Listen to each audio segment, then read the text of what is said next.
Hey guys, it's Core Ross and welcome to the 6 News Roundup. Today we'll round up all the Rainbow Six news over the last week or so. So of course we've got the new season up on the test server. It's called North Star with the new operator called Thunderbird, who is a healer defender. Now let's talk about release date, because usually we'd have to speculate, but we actually do have a release date, an official release date from Ubisoft, which is June 14th.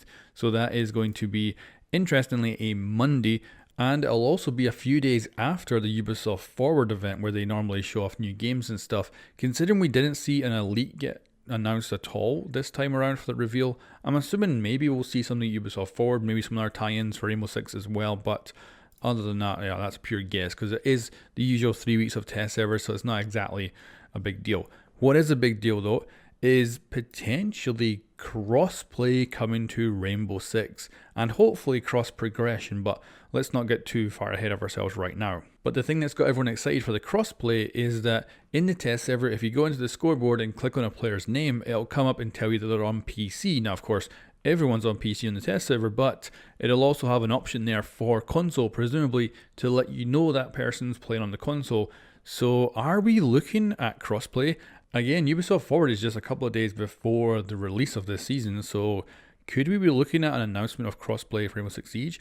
Now, the only way this makes sense for me is that crossplay would be console and console automatically playing together. So if you matchmake on Xbox, you matchmake on PlayStation, you would just intermingle with the console players. That would make the total sense, with PC being left in its own little bubble that if a console player wants to go off and play with their friends, they can, but of course it shouldn't be a default thing. So it should be default consoles, and then obviously with PC it should be keeping them separate, because you don't want hackers and stuff getting onto the the console side of things as well. Whereas if they just decide to throw everyone in together, that would be bad. So if they do this right, I think it could be awesome. If they do it wrong, it could be bad. And that's the other thing, not even just cheaters, like the fact that you can get a field of view bigger on PC than you can on console as well is just another thing that shouldn't be allowed.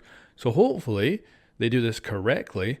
But like we say, this is total speculation at the moment, just totally based on the scoreboard, which kind of indicates that they might be going that way, but it also could be a feature that's way off in the future, because when they go and make these patches, they bring a lot of different stuff together. That's why patch notes and things are usually not complete, because they're actually bringing things in together and kind of merging it all. So this could be part of a future patch, like 2-3 seasons down the road, that would have crossplay. Then the other question comes up, are we going to get cross progression as well? That is the one I really want, and I'm hoping we get to bring all our items from different platforms together and we can enjoy them wherever the hell we're playing. But that's a great segue to new cosmetics, and we do have a new one, which is a Cali bundle. Like I said, there's no Elite so far for the new season, but we do have this beautiful colorful outfit for Cali and a colorful weapon skin as well. That's interesting. You can only buy the bundle. You can't get anything separate in this one. You can't just go get the weapon skin if you wanted to. You have to buy the entire bundle to actually purchase any of it. But anyway guys, that's all the big news for this week. Of course, if you've missed it, I've got a video up on the Core Rush channel actually going over all the patch notes, all the changes in the new season, and all the stuff that's being tested on the test server that's coming in next season or the season after. Once we get all this stuff, it's going to be a very different game. Siege is changing dramatically.